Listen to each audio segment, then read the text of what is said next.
کیا کنکر مارتے ہیں. پھر آگے بڑھ اسماعیل کو لگایا تو پھر اسماعیل نے اٹھایا مارا تو دوسرا پیلر ہو گیا. پھر آگے بڑھے حاجرہ کو تو حاجرہ نے اسے مارا تو تیسرا پیلر.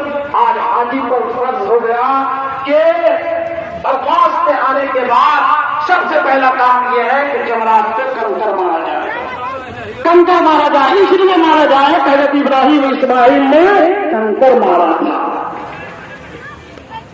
تو حضرت ابراہیم علیہ نبینا کو لے گئے مینا کے وادی میں لے گئے اور لے جانے کے بعد کہا بیٹا ایک بات کہو کہیے.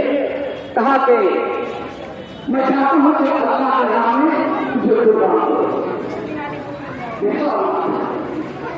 اپنے باپ کا حکم و حکم اتنا کرتا ہے اتنا اس کی بات کو انکار کرتا ہے تو بحث کرتا ہے جبکہ کوئی حق نہیں ہے بات کو بحث کرنے کا. کیسا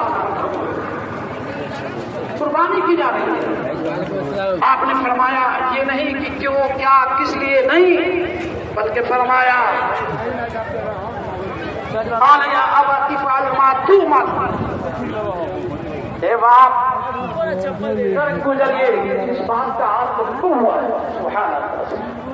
کر دیجیے جس کام کے لیے آپ کو حکم ہوا اللہ کا. سب جگہ انشاءاللہ میں نے صابرین اللہ نے چاہا کہ آپ مجھ کو ثابت پائیں گے.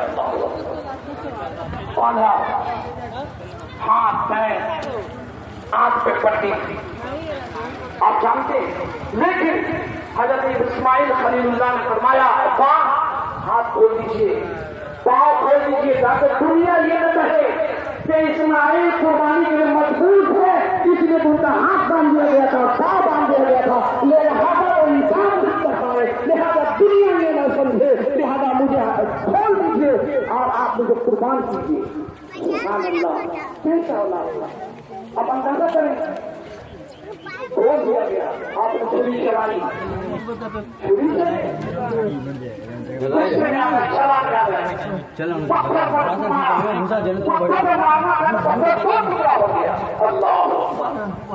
دل میں کہنے لگے اللہ چھری کی تیز رفتار آدمی کے پتھر ختم ہو جائے اور میرے بیٹے کی روئی سے زیادہ بڑھائے غلط ہو جاتی چھری تجھ کو نہیں کاٹتی.